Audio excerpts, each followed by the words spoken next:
ಮನೆಗೆ ಹೋಗಿ ಒಂದು ಮರ ತಗೊಂಡು ನಡುಮನೆಯಲ್ಲಿ ನಿಂತ್ಕೋ. ದೊಡ್ಡದಾಗಿರೋ ದಾರ ತಗೊಂಡು ವಿಶಾಲನ ಹೆತ್ತ ಗಾಯತ್ರಿ ದೇವಿ ಪಟಕ್ಕೆ ಕಟ್ಟಿ ಕೋಲ್ಗೂ ಕಟ್ಟಿ ಅಖಂಡ ದೀಪದ ಕಾವನ್ನ ಅದಕ್ಕೆ ಸೋಕಿಸ್ಬೇಕು. ಹಾಗೆ ಮಾಡ್ತೀನಿ ಸ್ವಾಮೀಜಿ. ಹೆಚ್ಚು ಕಡಿಮೆ ಆದ್ರೆ ಬೆಂಕಿ ಜ್ವಾಲೆ ಜಾಸ್ತಿಯಾಗಿ ಆ ಮರ ಸುಟ್ಟು ಹೋಗುತ್ತೆ. ಸುಟ್ಟು ಹೋಗ್ಬೇಕಾಗಿರೋದು ನಿನ್ನ ಗಂಡನ ಜಾತಕದ ಕಾಗದ ಮಾತ್ರನೇ. ಸ್ವಾಮೀಜಿ, ನಾನಿರೋ ಪರಿಸ್ಥಿತಿಲಿ ಸಾಹಸ ಮಾಡಕ್ಕೂ ತಯಾರಿದ್ದೀನಿ. ಆದ್ರೆ ಶಾಸ್ತ್ರದ ಪ್ರಕಾರ ಕೆಲ್ಸನ ಮಾಡಕ್ಕಾಗ್ದೆ ಹೋದ್ರೆ ಅಪಚಾರ ಆಗ್ಬೋದು ಸ್ವಾಮೀಜಿ. ದಯವಿಟ್ಟು ನೀವ್ ಕೂಡ ಬಂದ್ರೆ ಅದನ್ನ ಸಹಾಯ ಮತ್ತೆ ಆಶೀರ್ವಾದ ಅನ್ಕೋತೀನಿ. ಹಾಗೆ ಆಗ್ಲಿ ನಯನಿ. ಮೊದಲು ನೀನು ಕೆಲ್ಸನ ಶುರು ಮಾಡು. ಸುಮುಹೂರ್ತಕ್ಕೆ ನಾನು ಅಲ್ಲಿ ಕಾಲಿಡ್ತೀನಿ. ಶುಭಂ ಭೂಯಾತ್. ಸುಮ್ನೆ ರೀ ಮಾಮ್, ನೀವು ಜೋಕ್ ಮಾಡ್ತಾ ಇದ್ದೀರಾ? ದೊಡ್ಡಮ್ಮ ಹೇಗ್ ಬರ್ತಾರೆ? ಮತ್ತೆ ಹುಟ್ಟಿದಾರಲ್ಲ ವಲ್ಲಭ.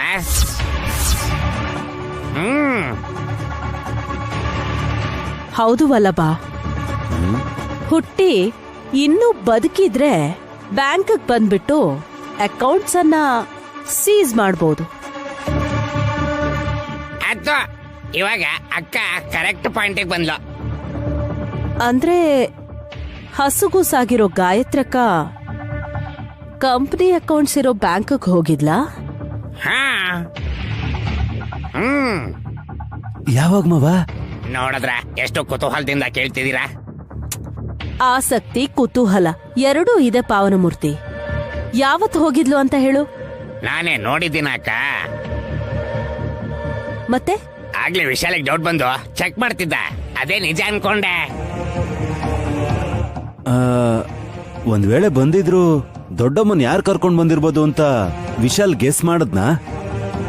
ಅದು ಕೂಡ ಹೇಳ್ದ. ಏನಂತ? ವಿಶಾಲಾಕ್ಷ ಅಮ್ಮನವ್ರಂತೆ. ಅಮ್ಮನವ್ರ ಮೈಮೆ ಹಾಗಿರತ್ತಕ್ಕ.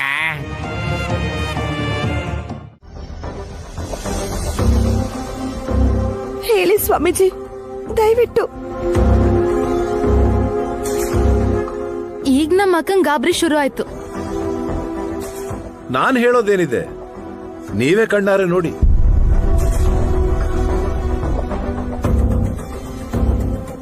ಇನ್ನೂ ಒಂದು ಅಕ್ಷರನೂ ನುಡಿದೇ ಇರೋ ಹಸುಗೂಸುಗಳ ಕೈಯಿಂದ ಈ ಅಕ್ಷತೆ ಕಾಳುಗಳನ್ನ ಆ ಮರದಲ್ಲಿ ಹಾಕ್ಸಿ. ಅಕ್ಕ, ಗಾನವಿನ ಎತ್ಕೋ. ಗಾನವಿ, ಬಾ ಬಾ ಬಾ. ನನ್ ಬಂಗಾರ ಪುಟಾಣಿ ಅಲ್ಲ ನೀನು. ಗುರುಗಳು ಕೊಡೋ ಅಕ್ಷತೆ ತಗೋಬೇಕು.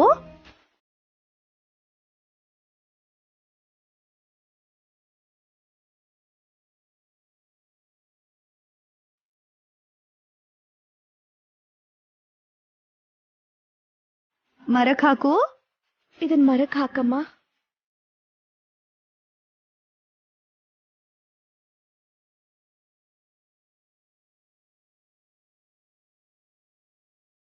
ಓಂ ಪರಬ್ರಹ್ಮ ಸ್ವರೂಪಿಣಿ ಅಕ್ಷರ ಪಂಚಾಕ್ಷರೇ ನಮಃ.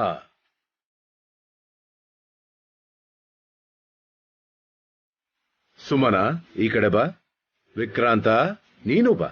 ಏನ್ ಮಾಡ್ತಿದಾರ ಮಾಮ್? ಹೇಳಿ ಸ್ವಾಮಿ.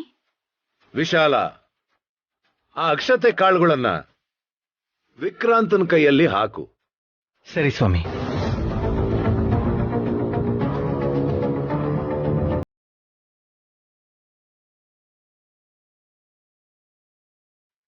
ಸುಮನನ ತಲೆ ಮೇಲೆ ಅಕ್ಷತೆ ಕಾಳು ಹಾಕಿ ಮರದ ಕಡೆ ನೋಡಿ ಓದೋಕ್ ಹೇಳು.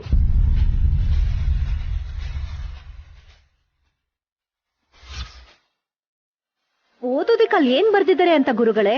ಅಕ್ಷತೆ ಕಾಳು ಸುಮನನ ತಲೆ ಮೇಲೆ ಬಿದ್ದ ಮೇಲೆ ಆಕೆ ಅದನ್ನ ಓದ್ತಾಳೆ ದುರಂದರ.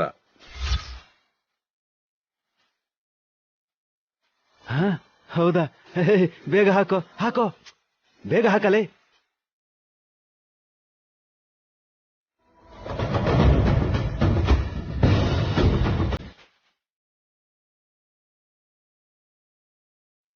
ಮರದ ಕಡೆ ನೋಡಿ ಓದು. ವಿಕ್ರಾಂತ, ಆ ದೀಪನ್ ಕೊಡು.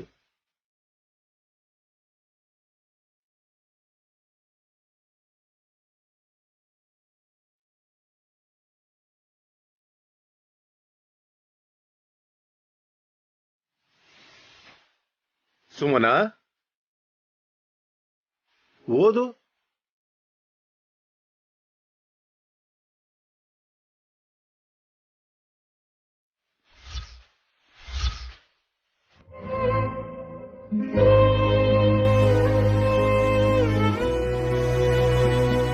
ನೀವೇನು ಯೋಚನೆ ಮಾಡ್ತಿರೋ ಹಾಗೆ ನನ್ ಮುಂದೆ ನಗ್ನಗ್ತಾ ಇದ್ರು ನಂಗೆ ಗೊತ್ತಾಗತ್ತೆ ಯಜಮಾನ್ರೆ, ಏನು ಚಿಂತೆ ಮಾಡ್ಬೇಡಿ. ಸುಮ್ಮನೆ ಓದಿರೋದಕ್ಕೆ ಅರ್ಥ ಏನು ಅಂತ ಯೋಚನೆ ಮಾಡ್ತಿದೀಯಾ? ಯಾವ ತರ ಪರಿಸ್ಥಿತಿ ಬರುತ್ತೋ ಗೊತ್ತಿಲ್ಲ, ಆದ್ರೆ ಆಗ ನೀವು ತ್ಯಾಗ ಮಾಡ್ಬೇಕಾಗಿ ಬರ್ಬೋದು ಅಂತ ಬರ್ದಿತ್ತು. ಯಾರಿಗೋಸ್ಕರ ತ್ಯಾಗ ಮಾಡ್ಬೇಕು? ನಿಮ್ ರಕ್ತಕ್ಕೋಸ್ಕರ, ಅಂದ್ರೆ ನಮ್ ಹೊಟ್ಟೆಲ್ ಹುಟ್ಟಿರೋ ಮಕ್ಳಿಗೋಸ್ಕರ ಅಲ್ವಾ ಯಜಮಾನ್ರೆ? ಸರಿ ನಾನಿ, ಗಾಯತ್ರಿ ಗಾನವಿಗೋಸ್ಕರ ನಾನು ಪ್ರಾಣ ಬೇಕಾದ್ರೂ ಕೊಡ್ತೀನಿ. ಆದ್ರೆ ಯಾವ ಪ್ರಾಬ್ಲಮ್ ಬರುತ್ತೆ ಅಂತ ಗಾಬರಿ ಆಗ್ತಿದೆ. ಇನ್ನೊಂದು ವಿಷಯ ಯೋಚನೆ ಮಾಡ್ಬೇಕು. ಇಬ್ರು ನಮ್ಮ ಮಕ್ಕಳೇ, ಆದ್ರೆ ಗಾಯತ್ರಿ ನಿಮ್ ರಕ್ತ ಅಲ್ಲ. ಅಂದ್ರೆ ಇಲ್ಲಿ ಸಮಸ್ಯೆ ಬರೋದು ಗಾನವಿಗೆ. ಒಂದ್ ವೇಳೆ ಗಾಯತ್ರಿಗೆ ಪ್ರಾಬ್ಲಮ್ ಬಂದ್ರೆ ನನ್ನ ಹೆತ್ತ ತಾಯಿ ಗಾಯತ್ರಿನೇ ಅನ್ನೋ ವಿಷಯ ನನಗೆ ಗೊತ್ತಾಗ್ಬಿಡುತ್ತೆ. ಈ ನಿಜ ಗೊತ್ತಾಗ್ಬೇಕು ಅಂತಲೇ ಜಾತಕದಲ್ಲಿ ಬರ್ದಿದ್ಯಾ? ಯಾಕೇನು ಹೇಳ್ತಿಲ್ಲ ಯಜಮಾನ್ರೆ? ಅದೇ ನೈನಿ, ನೀನು ಹೇಳಿದ್ ಕರೆಕ್ಟೆ. ಗಾಯತ್ರಿ ಜೋಗಶಾಸ್ತ್ರಿಗಳ ಮೊಮ್ಮಗಳಾಗಿರೋದ್ರಿಂದ ಅವಳಿಗೇನಾದ್ರೂ ಆಗುತ್ತೆ ಅಂತ ನಾವು ಗಾಬರಿ ಆಗ್ಬೇಕಾಗಿಲ್ಲ. ಗಾನವಿ ಬಗ್ಗೆನೇ ಜಾಸ್ತಿ ಕೇರ್ ತಗೋಬೇಕು ನಾವು. ನೀವ್ ತ್ಯಾಗ ಮಾಡಿದ್ರೆ ರೂಪಭೇದ ಶಾಪಗ್ರಸ್ತರಾಗ್ತೀರಾ ಅಂತ ಅದ್ರಲ್ಲಿತ್ತು. ರೂಪದಲ್ಲಿ ವ್ಯತ್ಯಾಸ ಬರುತ್ತಾ? ಅಂದ್ರೆ ನನಗದು ಶಾಪವಾಗಿ ಬದಲಾಗುತ್ತಾ? ತ್ಯಾಗ ಮಾಡಿ ನನ್ನ ಮಕ್ಕಳಿಂದ ನಾನು ದೂರ ಇರಬೇಕಾಗುತ್ತಾ? ಯಾಕೆ ಹಾಗೆ ಅನ್ಕೋತೀರಾ ಯಜಮಾನ್ರೆ? ಹೌದು ನೈನಿ, ಶಿವ ಹೇಳ್ದಾಗೆ ನಿನಗೂ ಕೂಡ ತೊಂದರೆ ಕೊಟ್ಟವನಾಗ್ತೀನಿ. ನೀವ್ ನನ್ ಬಗ್ಗೆ ಯೋಚನೆ ಮಾಡಬೇಡಿ. ಏನ್ ನಡೆಯುತ್ತೋ ನೋಡೋಣ. ನೀವ್ ಹೇಗಿದ್ರು ನನ್ ಕಂಡಾನೆ. ನನ್ ಮಕ್ಕಳಿಗೋಸ್ಕರ ನೀವ್ ತ್ಯಾಗ ಮಾಡ್ತಿರ್ಬೇಕಾದ್ರೆ ನಿಮ್ಗೋಸ್ಕರ ನಾನು ಏನ್ ಬೇಕಾದ್ರೂ ಮಾಡ್ತೀನಿ. ನೈನಿ, ಜಾತಕದ ಪ್ರಕಾರನೇ ನಡೆಯತ್ತೋ ಅಥವಾ ಬೇರೆಯವ್ರ ಕುತಂತ್ರದಿಂದ ಪ್ರಾಬ್ಲಮ್ ಬರುತ್ತಾ ಅಂತ ಗೊತ್ತಿಲ್ಲ. ಆದ್ರೆ ಹುಷಾರಾಗಿರ್ಬೇಕು. ಗಾನವಿ ಗಾಯತ್ರಿ ಮೇಲೆ ನಾವಿಬ್ರು ಯಾವಾಗ್ಲೂ ಒಂದು ಕಣ್ಣಿಟ್ಟಿರ್ಬೇಕು. ಸರಿ ಯಜಮಾನ್ರೆ.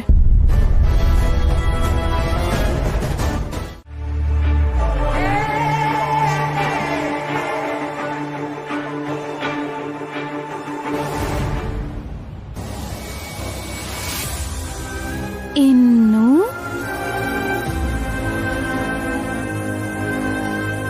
10 ದಿನ ಅಷ್ಟೇ.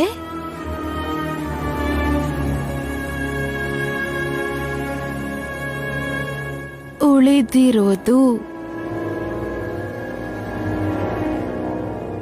ಹೊಸ ಸಿನಿಮಾ ಏನಾದ್ರೂ ರಿಲೀಸ್ ಆಗ್ತಾ ಇದೆಯಾ? ಬಿಡುಗಡೆ. ಆದ್ರೆ ಸಿನಿಮಾ ಅಲ್ಲ ಚಿಕ್ಕ ಯಜಮಾನ್ರೆ. ನಾನ್ ನನ್ ಮಗುಗ್ ಜನ್ಮ ಕೊಡೋದಿಕ್ಕೆ ಕೇವಲ 10 ದಿನ ಮಾತ್ರ ನಾನ್ ಕಾಯ್ಬೇಕು ಅಷ್ಟೇ. ಕನ್ನಡ ಮೇಲೆ ಯಾಕೆ? ನಿನ್ ಮೂತಿ ಮೇಲೆ ಬರ್ಕೋಬೋದಿತ್ತಲ್ವೇನೆ? ಯಾರು ಕಣ್ಸಿದ್ರು ಅದನ್ನೇ ಓದ್ಬಿಡೋರು. ಅಷ್ಟು ಓವರ್ ಆಗೇನ್ ಮಾಡೋದ್ ಬೇಕಿಲ್ಲ. ಈ 9 ತಿಂಗಳು ಅದೇ ಮಾಡಿದೆ ನೀನು. ಇನ್ನು 10 ದಿನದಲ್ಲಿ ಒಳ್ಳೆ ಅನ್ಸ್ಕೊಳಕ್ಕೆ ಟ್ರೈ ಮಾಡ್ಬೇಡ. ಯಾಕಂದ್ರೆ ನಿನ್ ಕೈಯಲ್ಲಿ ಆಗದೆ ಇರೋ ಅಂತ ಕೆಲಸ ಅದು. ಏನಂದ್ರೆ ನಿಮ್ಗೆ ನಿಮ್ಮಮ್ಮನ್ ಕಾಲು ಫ್ರಾಕ್ಚರ್ ಆಗಿದೇನೋ ನೋವು ಇಲ್ಲ, ಆದ್ರೆ ನನಗ್ ನೋವು ಮಾಡಕ್ ನೀವು ರೆಡಿ ಇರ್ತೀರಾ ಅಲ್ವಾ? ಮಾಮ್ಗಾಗಿರೋದು ಹೇರ್ ಲೈನ್ ಫ್ರಾಕ್ಚರ್, ಇಷ್ಟೇ ಚಿಕ್ತು.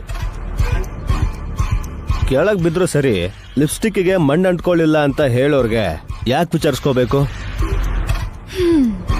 ನಿಮಗ್ ಜನ್ಮ ಕೊಟ್ಟ ತಾಯಿನೇ ನೀವ್ ಕೇರ್ ಮಾಡ್ಲಿಲ್ಲ ಅಂದ್ಮೇಲೆ ತಾಳಿ ಕಟ್ಟಿರೋ ನನ್ನನ್ನೇ ನೋಡ್ಕೋತೀರಾ?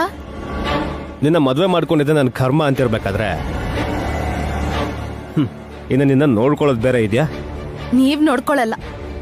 ತಿಳ್ಕೊಂಡಿದ್ದಕ್ಕೆ ಥ್ಯಾಂಕ್ಸ್. ಆದ್ರೆ ನನ್ ವೈಭವನ್ ನೋಡ್ತೀರಾ? ಓ, ಈಗ ಆಶ್ಚರ್ಯ ಪಟ್ಟಂಗೆ ಆಗ್ಲೂ ಆಶ್ಚರ್ಯ ಪಡ್ತೀರಾ. ಆದ್ರೆ ಓ ಅನ್ನಲ್ಲ, ಅಬ್ಬಾ ಅಂತ ಬಾಯ್ ಬಿಡ್ತೀರಾ. ಹೇಯ್, ಒಂದ್ಸಲಿ ಊಹೆ ಮಾಡ್ಕೋ. ಕೂತಿಗೆ ಸೀರೆ ಹಾಕ್ಬಿಟ್ಟು ಕುಣಿ ಅಂದ್ರೆ ಹೇಗಿರುತ್ತೆ? Just imagine. ನನ್ನನ್ನ ಹಾಸ್ಯ ಮಾಡ್ತಿದ್ದೀರಲ್ಲ, ಮಾಡ್ಕೊಳ್ಳಿ, ತಲೆ ಕೆಡ್ಸ್ಕೊಳಲ್ಲ. ಯಾಕೆ ಅಂದ್ರೆ ನಾನ್ ಯೋಚನೆ ಮಾಡ್ಬೇಕಾಗಿರೋದು ಆಸ್ತಿ ಬಗ್ಗೆ, ನಿಮ್ ವ್ಯಂಗ್ಯದ ಬಗ್ಗೆ ಅಲ್ಲ. ಎಕ್ಸ್ಕ್ಯೂಸ್ ಮೀ, ಇನ್ನ 10 ದಿನ ಮಾತ್ರ ಅಂತ ನೀನು ಕನ್ನಡಿ ಮೇಲೆ ಬರ್ದಿದ್ಯಾ. ಕನ್ನಡಿ ಅಂದ್ರೇನೆ ಸುಳ್ಳು. ಇದ್ದಿದ್ದಾಗ ಕಾಣಿಸೋದು ಏನಾದ್ರೂ ಚೂರ್ ಆಯ್ತು ಅಂದ್ರೆ ತುಂಡುಗಳಲ್ಲಿ 100 ತರ ಕಾಣಿಸಿದ್ರು ಯಾವುದು ಉಪಯೋಗಕ್ಕೆ ಬರಲ್ಲ. ಬಲವಂತಿಂದ ತಗೊಳಕ್ ಹೋದ್ರೆ ಕೈಗೆ ಚುಚ್ಕೊಳ್ಳುತ್ತೆ. ಬಂದ್ಲು ಇವಳು ನನ್ನ ರೂಮ್ಗೆ. ಇಷ್ಟು ಹೊತ್ತು ಪ್ರಶಾಂತವಾಗಿತ್ತು. ಕಂಪನಿ ಆಡಿಟಿಂಗ್ ನಡೀತಿದೆ ಅಂತ ನನ್ನ ಹೆಸರಲ್ಲಿರೋ ಆಸ್ತಿ ಬಗ್ಗೆ ಡೀಟೇಲ್ಸ್ ಕೊಡ್ಬೇಕು ಅಂತ ನನ್ನ ವಿಶಾಲ್ ಕಳ್ಸಿದ್ದ. ಅಯ್ಯೋ,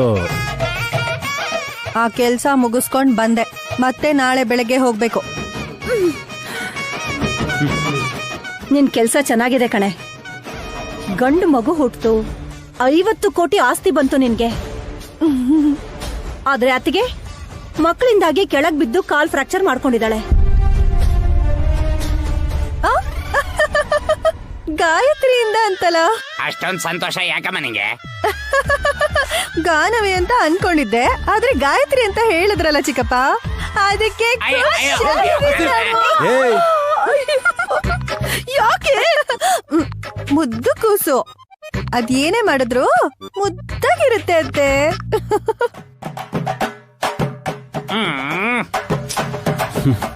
ಇವಾಗ ನಿಮ್ ಕಾಲು ಮುದ್ದಾಗಿದೆ. Am I right? ಅಮ್ಮ, ಅಯ್ಯೋ ಅತ್ತೆ, ನಿಮಗೆ ಎಷ್ಟು ನೋವಾಗಿರುತ್ತೋ. ಅಮ್ಮ, ಈ ನೋವನ್ನ ಅದ್ ಹೇಗ್ ತಡ್ಕೋತಿದ್ದೀರೋ ಅದನ್ನ ನೋಡಿದ್ರೇನೆ ನನಗ್ ಕಷ್ಟ ಆಗ್ತಿದೆ ಅತ್ತೆ. ಏನೇ ಮಾಡ್ತಿದ್ಯಾ ನೀನು? ಅಲ್ಲ, 1 ನಿಮಿಷದಲ್ಲಿ ಅಳ್ತಿರ್ತೀಯ, ಇನ್ನೊಂದು ನಿಮಿಷಕ್ಕೆ ನಗ್ತಿರ್ತೀಯ. ಅಯ್ಯೋ, ಏನಾಗಿದೆ ನಿನ್ಗೆ? ನನ್ಗೇನಾಗುತ್ತೆ ರೀ, ನಿಮ್ ಯೋಚನೆಗೆ ಏನೋ ಆಗಿರ್ಬೇಕು. ಖರ್ಚಿಫ್ ಇದೆಯಾ? ಯಾಕೆ? ಇವ್ರು ಹೀಗಾದ್ರೂ ಉಪಯೋಗಕ್ಕೆ ಬರ್ತಾರೆ. ಬಿಡೆ, ನನ್ ಸೀರಿಯಲ್ ನಿನ್ ಮೂಗ್ ಒರೆಸ್ಕೊತಿದ್ಯಲ್ಲೇ, ಬಿಡೆ. ಅಮ್ಮ, ನೀನ್ ಬಂದು ನನ್ ಶರ್ಟ್ ಪ್ಯಾಂಟ್ಗೆ ಒರೆಸ್ಬೇಡಮ್ಮ, ಮತ್ತೆ ನನ್ ಕೈಲಿ ಒಗ್ಯಕ್ಕಾಗಲ್ಲ. ಅಯ್ಯೋ, ಇಷ್ಟಕ್ಕೂ ಇವ್ರು ಎಷ್ಟ್ ದಿನ ಹೀಗೆ ಬಿದ್ಕೊಂಡಿರ್ತಾರೆ? ಏಯ್, ನನ್ಗೇನಾದ್ರೂ ಲಕ್ವ ಹೊಡೆದು ಕಾಲ್ ಬಿದ್ದು ಹೋಗಿದ್ದೇನೆ? ನಡಿಬಹುದು, ಕೋಲ್ ಸಹಾಯ ಇಲ್ಲ ಬೇರೆಯವ್ರ ಸಹಾಯ ತಗೋಬೇಕು. ಚೀಚಿ, ಒಬ್ಬರನ್ನ ಆಧಾರವಾಗಿ ಇಟ್ಕೊಂಡ್ ಬದುಕು ಅಂತ ಬದುಕು, ಅದು ಒಂದ್ ಬದುಕ? ಏಯ್, ಮೊದ್ಲು ಇವಳನ್ನ ಆಚೆ ಕಳಿಸ್ತೀರೋ ಇಲ್ವೋ? ಮೊದಲು ನಡಿ ಇಲ್ಲಿಂದ. ಹೋಗ್ತೀನಿ ರೀ, 1 ನಿಮಿಷ. ಹೋಗೋ.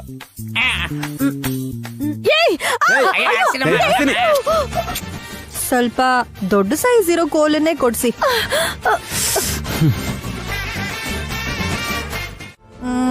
ಹೇಳಿದ್ರೆ ಚೆನ್ನಾಗಿರಲ್ಲ. ಅದಾಗಿರ್ಲಿ, ಇಲ್ಲಿ ಏನೋ ಕಾಣಿಸ್ತಿದೆಯಲ್ಲ.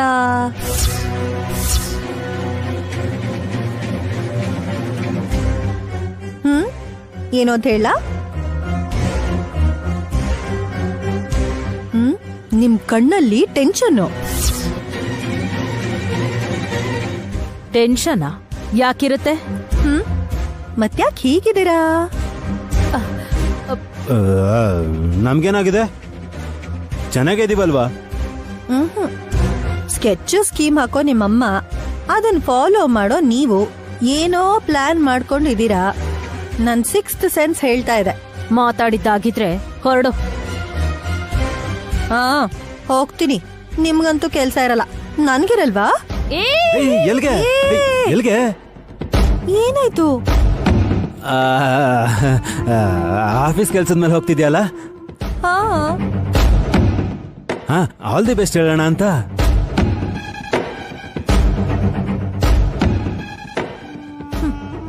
ಮದ್ವೆ ಆದ್ಮೇಲೆ ನನ್ ಕೈನ ಯಾವತ್ತೋ ಬಿಟ್ಟು ಹೋಗಿರೋ ನಿಮ್ ಕೈನ ನನಗ್ ಮುಟ್ಬೇಕ್ ಅನ್ನಿಸ್ತಿಲ್ಲ. ಸೈಡ್ಗೆ ಹೋಗಿ. ಏ ಅಪ್ಪಾ ಹಂಗೋಗು.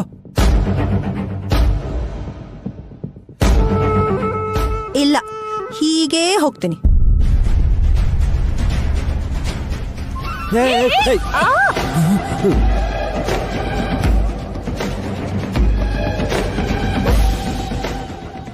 ಕೈ ಬಿಡಿಯತ್ತೆ. ನಿನ್ ಪ್ರಾಣ ಹೊರಟು ಹೋಗುತ್ತೆ. ವಾಸ್ತು ಪ್ರಕಾರನೇ ಹೊರಡ್ಬೇಕು. ಇಲ್ಲ ಅಂದ್ರೆ ದೋಷ. ಮರ್ಯಾದೆಯಿಂದ ಒಳ್ಳೆ ಮಾತಲ್ಲಿ ಆ ಕಡೆಯಿಂದ ಹೊರಟು ಹೋಗು. ಹೋಗು. ಇದೊಳ್ಳೆ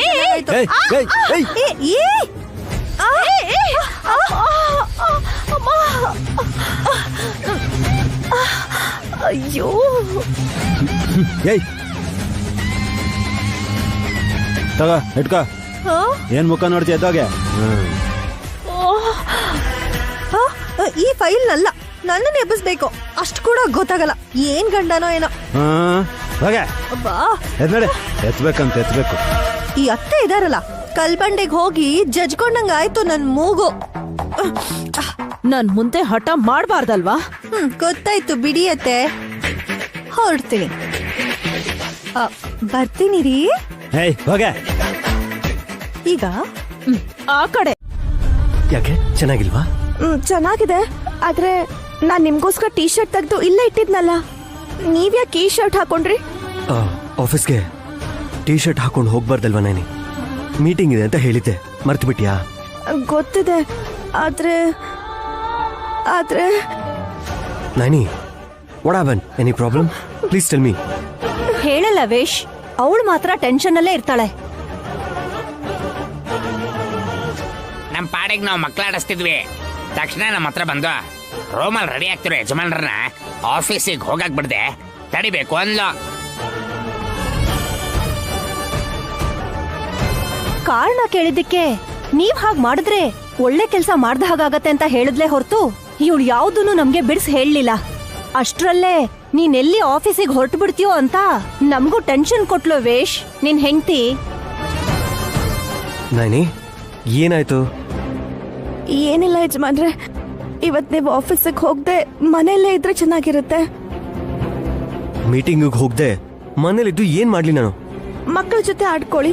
ನೋಡಿ ಪಾಪ, ಇಷ್ಟೊತ್ತು ಅಪ್ಪ ಎಲ್ಲಿ ಅಂತ ಆ ಕಡೆ ಈ ಕಡೆ ಗಾಯತ್ರಿ ನೋಡ್ತಾನೆ ಇದ್ಲು ಗೊತ್ತಾ ಪಾಪ. ಗಾನವಿ ಕೂಡ ನೀವ್ ಎತ್ಕೊಂಡ್ರೆ ಹಾಗೆ ನಿಮ್ ಭುಜದ ಮೇಲೆ ನಿದ್ರೆ ಮಾಡ್ತಾಳೆ. ಎತ್ಕೊಳ್ಳಿ ಯಜಮಾನ್ರೆ, ಬೇಗ ಎತ್ಕೊಳ್ಳಿ. Naini calm down, calm down. Naini ಇಲ್ಲಿ ನೋಡು, ನೈನಿ ಇಲ್ಲಿ ನೋಡು, ನನ್ನ ನೋಡು, ನನ್ನ ನೋಡು.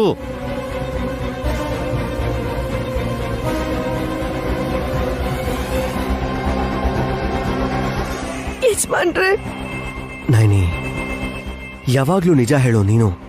ಇವತ್ತ್ಯಾಕೆ ಸುಳ್ಳು ಹೇಳ್ದೆ? ನಾನೇನ್ ಹೇಳ್ದೆ? ಏನಾಯ್ತು ಅಂತ ಕೇಳಿದ್ರೆ ಏನೂ ಇಲ್ಲ ಅಂತ ಹೇಳ್ತಿದ್ಯಲ್ಲ. ಅಂದ್ರೆ ನಿನ್ ಮನ್ಸಲ್ಲಿ ಏನೋ ಇಟ್ಕೊಂಡಿದ್ಯಾ, ಅದನ್ನ ನನಗೆ ಹೇಳ್ದೆ ನೀನು ಒಳೊಳಗೆ ಮ್ಯಾನೇಜ್ ಮಾಡ್ತಾ ಇದೀಯ ಅಲ್ವಾ? ಹೌದು ವಿಶಾಲ್, ನನ್ನ ಹತ್ರನೂ ಹೇಳಿಲ್ಲ. ನೀವು ಮೈಸೂರು ಮಹಾರಾಜ ನೋಡಿ ಅದಕ್ಕೆ ನಿಮಗೆ ಹೇಳ್ತಾಳೆ. ಅದಲ್ವೇ, ಪ್ರಾಬ್ಲಮ್ ಇದ್ರೆ ಹೇಳ್ಬೇಕಲ್ವಾ? ಅವಾಗ್ಲೇ ಮನ್ಸಿಗೆ ನಿರಾಳ ಆಗೋದು. ಕಟ್ಕೊಂಡವನೇ ಅಷ್ಟು ಸಲ ಕೇಳಿದ್ರು ಏನು ಹೇಳ್ದೆ ಸರಿಯಾಗಿ ಉತ್ತರನೇ ಕೊಡ್ತಾ ಇಲ್ಲ, ಇನ್ನು ನಮಗೆ ಹೇಳ್ತಾಳಾ? ಹೇಳು ನೈನಿ, ನೈನಿ ಹೇಳು. ಬಾರೇನ ಹೋಗೋಣ. ಇಲ್ಲೇನು ರೊಮ್ಯಾನ್ಸ್ ಸೀನ್ ನಡೀತಾ ಇಲ್ಲ, ನೀವು ನಿಂತ್ಕೊಳ್ಳಿ. ನೈನಿ ಹೇಳು. ಯಜಮಾನ್ರೆ,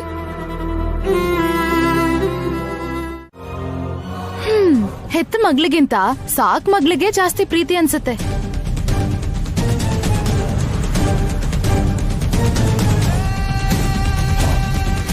ಹಾ, ಎಲ್ಲ ಫ್ರೀಯಾಗಿ ಸಿಗುತ್ತಲ್ವಾ? ಹಲ್ಲು ಉದುರುತ್ತೆ. ಅದು ಈಗ ಮಳೆ ಸೀಸನ್ ಶುರು ಆಗಿದೆ ಅಲ್ವೇನ್ರಿ, ಕಾಲ್ ಜಾರ್ ಬೀಳ್ಬೋದೇನೋ ಅಂತ ಹಾಗಂದೆ. ಯಜಮಾನ್ರೆ, ಗಾಯತ್ರಿ ಕೂಡ ನೀವು ಆಫೀಸಿಗೆ ಹೋಗ್ಬಾರ್ದು ಅಂತ ತಡೀತಾ ಇದ್ದಾಳೆ ನೋಡಿ.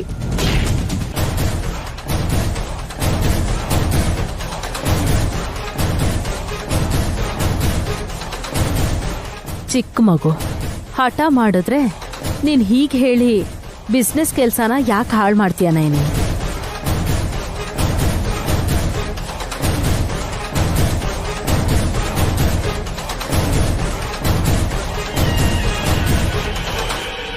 ಅಯ್ಯಪ್ಪ,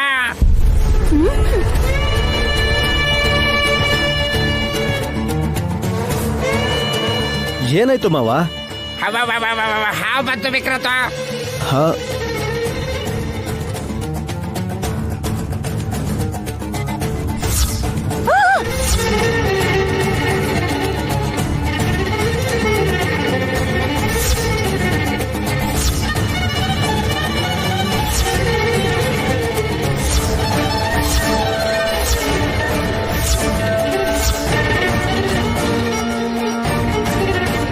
ನಾಗರಾಜ,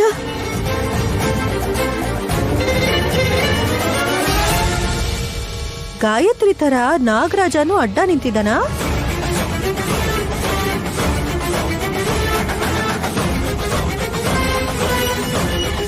ಸಮಸ್ಯೆನ ತಡಿಯಕ್ ಬಂದಿದ್ದಾನೆ ಅನ್ಸುತ್ತೆ ಅಕ್ಕ.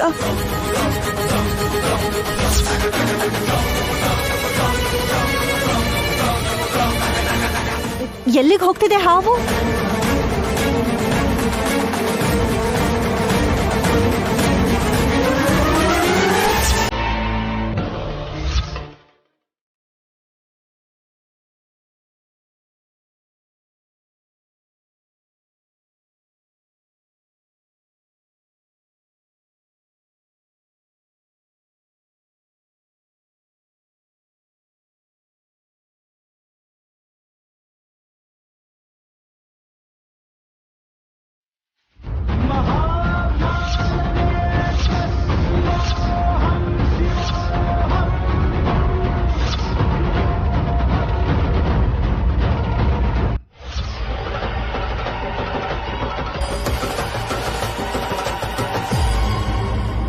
ಹುಷಾರಾಗಿ ಇಳಿದು ಹೋಗು ನಾಗರಾಜ.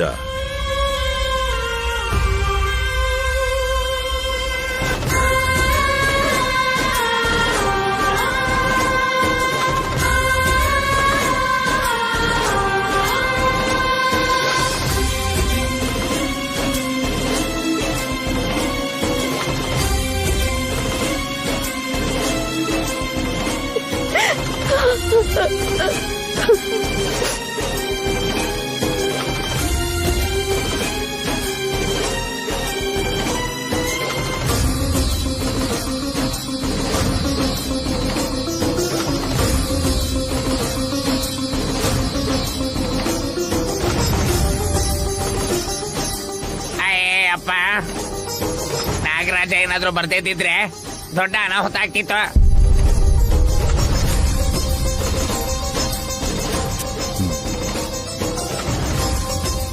ಹಾವು ಬರೋಕ್ಕೂ ಮುಂಚೆ ಈ ಎಳೆ ಮಗು ಗಾಯತ್ರಿ ವಿಶಾಲ್ನ ತಡ್ದಿದ್ಲು ರೀ. ಅದಕ್ಕೆ ಅನ್ಸುತ್ತೆ ಋಣ ತೀರಿಸ್ಕೊಳಕ್ಕೆ ವಿಶಾಲ್ ಬಾವ ಮುಂದೆ ಹೋಗ್ದಿರೋ ಹಾಗೆ ಅಡ್ಡ ನಿಂತ್ಕೊಂಡ್ಲಿ ಇವಳು.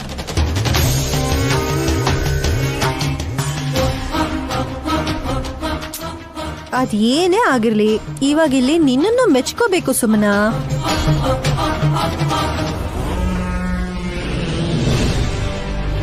ಅವಳೇನ್ ಮಾಡಿದ್ಲು ಅದ್ಗೆ? ಸುಮನಾನೇ ಅಲ್ವಾ ಚಿಕ್ಕಪ್ಪ ಎತ್ಕೊಂಡಿದ್ ಗಾಯತ್ರಿನ ಕೆಳಗೆ ಇಳಿಸಿ ಅವಳು ಆಟ ಆಡ್ತಾಳೆ ಅಂತ ಹೇಳಿದ್ದು.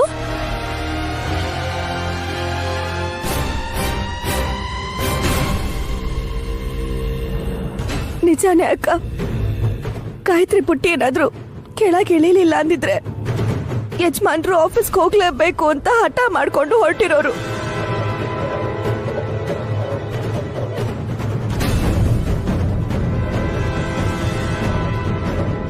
ಇದೆಲ್ಲ ನೋಡ್ತಿದ್ರೆ ವಿಶಾಲ್ ಭಾವನ್ಗೆ ಬ್ಯಾಡ್ ಟೈಮ್ ಸ್ಟಾರ್ಟ್ ಆಗಿದೆ ಅನ್ಸುತ್ತಕ್ಕ. ಫೀಲ್ ಆಗ್ಬಿಡ, ಜಾತಕದ ಫಲ ಆಗಿದೆ ಅಂತ ಹೇಳ್ತಿದ್ದಿ. ನಿನ್ ಬಾಯಿ ಮುಚ್ಕೊಂಡಿದ್ರೆ ಚೆನ್ನಾಗಿರುತ್ತೆ ಸುಮನ. ಅವಳು ಹೇಳಿದ್ಲು ಅಂತ ಅಲ್ಲ ವಿಕ್ರಾಂತ. ಅವರ ತಾತ ಶಂಕರ್ ಶಾಸ್ತ್ರಿ ಅವರು ವಿಶಾಲನ್ ಜಾತಕನ ನೋಡಿ ಇದೇ ಮಾತನ್ನ ಶಿವನ ಹತ್ರ ಪ್ರಸ್ತಾಪ ಮಾಡಿದ್ರು. ಅದು ನಿಜ ಅನ್ನೋದು ನಿಧಾನವಾಗಿ ನಿರೂಪಣೆ ಆಗ್ತಾ ಇದೆ.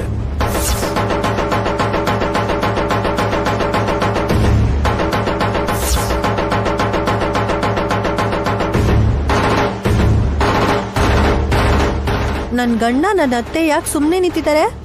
ಆ ತಂತಿ ಕಟ್ಟಿದ್ ನೀವೇನಾ? ಅಷ್ಟು ಹೊತ್ತಿಂದ ಎಲ್ರು ಕೇಳ್ತಾನೆ ಇದೀವಿ, ಆದ್ರೆ ಈ ಸುಮ್ಮಿ ಏನು ಮಾತಾಡ್ದೆ ಸುಮ್ನೆ ನಿಂತಿದ್ದಾಳೆ.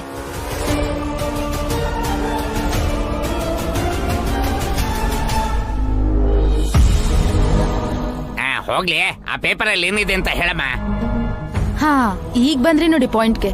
ಇದು ಈ ತಿಂಗಳಲ್ಲೇ ಒಂದಿನ ನನಗ್ ಡೆಲಿವರಿ ಆದ್ಮೇಲೆ ಸಿಗೋಂತ ಆಸ್ತಿ ಡೀಟೇಲ್ಸ್ ಈ ಪೇಪರ್ಸ್ ಅಲ್ಲಿ ಎಲ್ಲ ಕಂಪ್ಲೀಟ್ ಆಗಿದೆ ಚಿಕ್ಕಪ್ಪ.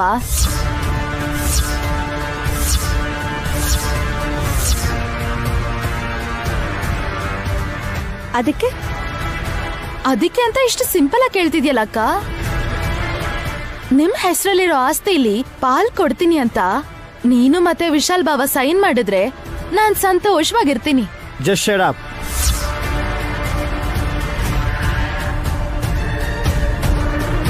ಬ್ರೋ ಮತ್ತೆ ಅದಕ್ಕೆ ಆಸ್ತಿ ಯಾಕೆ ಕೊಡ್ಬೇಕು? ಇದೆಲ್ಲ ಅವ್ರು ಕಷ್ಟಪಟ್ಟು ಸಂಪಾದನೆ ಮಾಡಿರೋದು. ನನಗೆ ಜನ್ಮ ಕೊಟ್ಟಿರೋ ಅಮ್ಮ ಮತ್ ನನ್ನ ಒಡ ಹುಟ್ಟಿರೋ ಅಣ್ಣ ಕೂಡ ಇವ್ರು ಹಾಕಿರೋ ಭಿಕ್ಷೆನೆ ತಿಂತ ಇರೋದು. Hello brother, mind your tongue.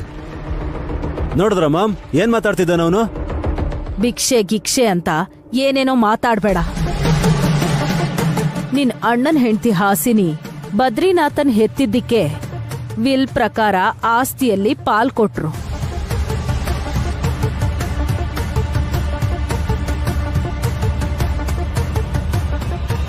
ಅದಕ್ ಮುಂಚೆ ಆಸ್ತಿನ ಕರ್ಪೂರದ ತರ ಕರಗಿಸಿದ್ದು ನೀನೇ ಅಲ್ವಾ ಅತ್ಗೆ?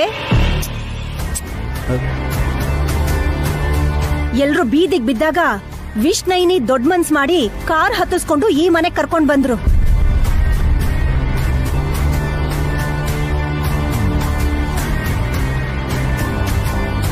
ಹಲೋ ಅತ್ತೆ, ಅವಾಗ ನಾನು ಅವಳು ಸಂಸಾರ ಶುರು ಮಾಡಿದ್ವಿ. ಏನೋ ದೊಡ್ಡದಾಗಿ ಸಾಧನೆ ಮಾಡಿರೋ ತರ ಹೇಳ್ತಿದ್ಯಲ್ಲ.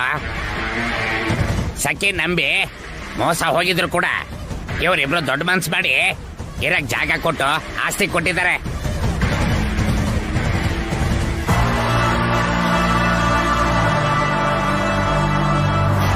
ಪ್ರೆಗ್ನೆಂಟ್ ಆದ್ರೆ ಆಸ್ತಿಲಿ ಪಾಲ್ ಸಿಗುತ್ತೆ ಅಂತ ಯೋಚನೆ ಇರೋ ಈ ಸುಮಲನ್ ಮಗುಗೂ ನನಗೂ ಯಾವ ಸಂಬಂಧನೂ ಇಲ್ಲ.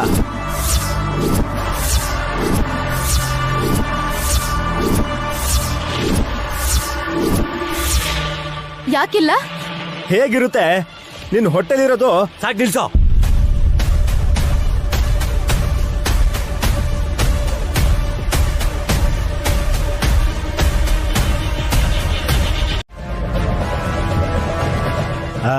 ಯಾಕೆ ನೆನ್ಪಿರಲ್ಲ? ನನ್ನ ನಾದ್ನಿಗೆಲ್ಲ ನೆನ್ಪಿರುತ್ತೆ. ಅವಳಿಗೆ ಯಾರ ಹೊಡೆದಿದ್ದು ನನಗೂ ನೆನ್ಪಿದೆ. ಈಗ್ಲೂ ಕೂಡ ಅದೇ ಆಗುತ್ತೆ.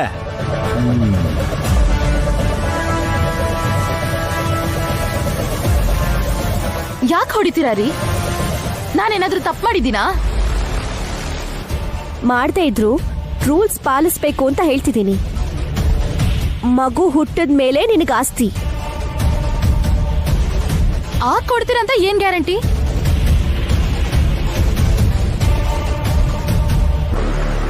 ಕೊಡಲ್ಲ ಅನ್ನೋ ಅನುಮಾನ ಯಾಕೆ? ಬಾಬಾ, ಆಗ ನನ್ ಮಡ್ಲಲ್ಲಿ ಮಗು ಇರತ್ತೆ, ಅದ್ ಗ್ಯಾರಂಟಿ ಅಲ್ವಾ? ಆದ್ರೆ ಆಸ್ತಿ ಕೊಡ್ಬೇಕಾದ್ ನೀವಿರ್ತೀರಾ?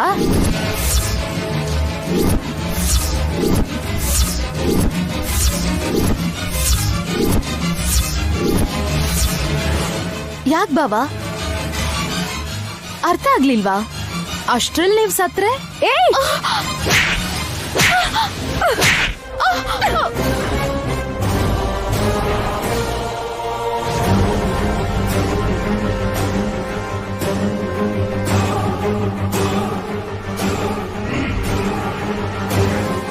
ಆ ಥರ ಇನ್ನೊಂದ್ಸಲ ಮಾತಾಡಿದ್ರೆ ಹುಟ್ಲಿಲ್ಲ ಅನ್ನಿಸ್ಬಿಡ್ತೀನಿ.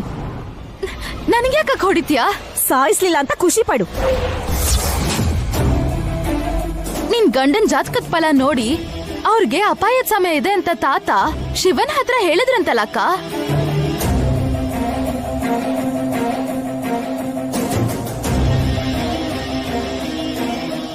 ಹೋಗು ಮುಕ್ಕಂಟಿಪುರಕ್ ಹೋಗಿ ತಾತನ್ಗೂ ಹೊಡಿ. ಮನೆಗ್ ಬಂದ್ ಗುರುಗಳು ಕೂಡ ಜಾತಕದಲ್ಲಿ ದೋಷ ಇದೆ ಅಂದ್ರು. ಅವ್ರಿಗೂ ಕೂಡ ನೀನ್ ಹೀಗೆ ಹೊಡಿತ್ಯಾ? ಬಾಯ್ ಮುಚ್ಚು. ನಾನ್ ಕೇಳಿದ ಪ್ರಶ್ನೆಗೆ ಉತ್ತರ ಕೊಟ್ಮೇಲೆ ನೀನ್ ಏನ್ ಬೇಕಾದ್ರೂ ಹೇಳಕ್ಕ. ಹುಚ್ಚ ಏನೇ ನಿನಗೆ? ನೈನಿ ಸ್ವಲ್ಪ ಇರು.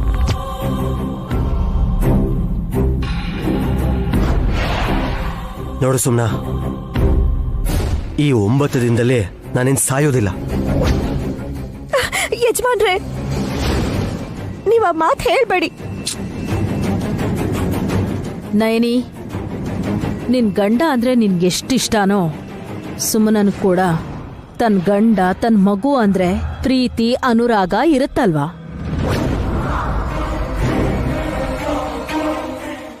ರಾಗನ ರೋಗನ?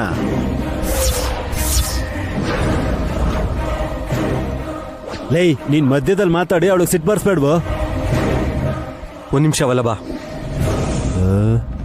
ಸುಮನ, ನಿನ್ ನಂಬಿಕೆ ಪ್ರಕಾರ ಇದೇ ತಿಂಗಳು ಕೊನೆಯಲ್ಲಿ ನಿನಗೆ ಹೆರಿಗೆ ಆಗುತ್ತೆ ತಾನೆ? ವಿಶಾಲ್ ಭಾವನೆ ದೇವ್ರು. ಕೆಲ್ಸ ಕೊಟ್ಟಿರೋದಿಕ್ಕೆ ಇವ್ರವ್ರ ಜಪ ಮಾಡ್ತಿರ್ತಾರೆ. ಇನ್ನು 9 ದಿನ ಆದ್ರೆ ನೀನೇ 100 ಜನಕ್ಕೆ ಕೆಲ್ಸ ಕೊಡುವಂತ ಸ್ಥಾನಕ್ಕೆ ಸುಮನ ಕರ್ಕೊಂಡ್ ಹೋಗ್ತಾಳೆ. ಅಷ್ಟು ದುಡ್ಡು ನಿನ್ ಹತ್ರ ಇರುತ್ತೆ. ಕ್ಯಾಶ್ ಇರ್ಬೋದೇನೋ, ಆದ್ರೆ ಕ್ಯಾರೆಕ್ಟರ್ ಇರ್ಬೇಕಲ್ಲ. ನನ್ಗಿಲ್ಲ ಅಂತ ಹೇಳ್ತಿದ್ದೀರಾ ನೀವು? ಇಲ್ಲಿ ನಿನಗ್ ಮಾತ್ರ ನಾನು ಹೇಳಿಲ್ಲ. ಏಯ್ ಅಂದ್ರೇನು? ನಾವು ಕೂಡ ವಲ್ಲಭ, ಬಿಟ್ಬಿಡು. ಇವನ್ಗೆ ಚಿಲ್ರೆ ದುಡ್ಡು ಇಷ್ಟ ಅನ್ಸತ್ತೆ. ಥಳಥಳ ಅಂತ ಹೊಳೆಯೋ ನೋಟನ್ನ ಇಷ್ಟ ಪಡ್ದಿರೋನು ಒಬ್ರು ಕೈ ಕೆಳಗೆ ಕೆಲ್ಸ ಮಾಡ್ತಾನೆ ಇರ್ತಾನೆ. ಅದನ್ನೇ ಬೇಡ ಅಂತಿರೋದು ಅತ್ತೆ. ಹೇಳೋದ್ ಕೇಳಲ್ಲ. ಅಗ್ರಿಮೆಂಟ್ ಪೇಪರ್ನ ಆ ಹುಚ್ಚು ಗಾಯತ್ರಿ ಹರಿದೇ ಇದ್ದಿದ್ರೆ ಇಷ್ಟೊತ್ತಿಗೆ ವಿಶಾಲ್ ಭಾವನ್ ಸಿಗ್ನೇಚರು ಅದ್ರ ಮೇಲೆ ಇರ್ತಿತ್ತು. ನೈನೇ ಅದಕ್ಕೆ ಸೈನ್ ಕೂಡ ಇರ್ಬೇಕು. ಅವಾಗ್ಲೇ ಆಸ್ತಿಲಿ ಭಾಗ ಬರೋದು. ಅವ್ರು ಖಂಡಿತ ಸೈನ್ ಮಾಡಲ್ಲ. ಮಾಡ್ಬೇಡಿ ಅಂತ ಇವರೇ ಹೇಳ್ಕೊಡ್ಬೋದು. ಹೇಳಿದ್ರು ನಾವು ಬಿಡೋ ಅಂತ ಜಾಯಮಾನದವ್ರಲ್ವಲ್ಲ ಸುಮನ. ಮುಖ್ಯವಾಗಿ ನೀನು.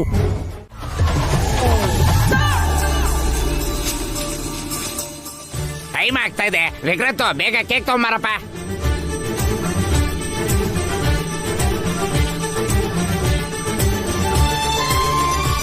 Cake ready. ವಿಕ್ರತ್, ಕೇಕ್ನ ಹಾಸ್ಯ ನಿಯಮ ರೆಡಿ ಮಾಡಿದ್ದ ಏನು?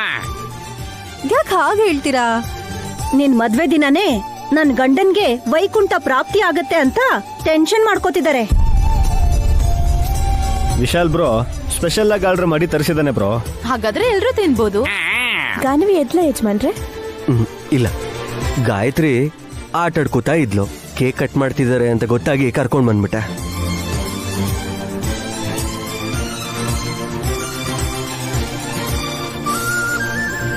ಸ್ಪೆಷಲ್ ಡೇ ನಿನ್ಗ ಅತ್ತಿಗೆಗ ಹಾಸ್? ಅತ್ತಿಗೆ ಇನ್ನೂ ಬಂದೇ ಇಲ್ವಲ್ಲ? ಇನ್ನೇನ್ ಬರ್ಬೋದು ಅನ್ಸುತ್ತೆ. ಎಷ್ಟ್ ರೆಡಿ ಆದ್ರೂ ಅಷ್ಟೇನೆ ಅಂತ ಹೇಳಿ ಕರ್ಕೊಂಡ್ ಬನ್ನಿ, ಕೊಯ್ದ್ ಬಿಸಾಕ್ತೀನಿ.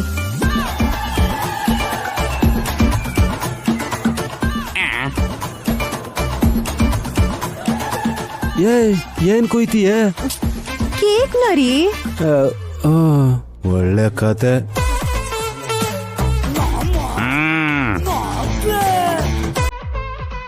ನಿಲ್ಸಿ.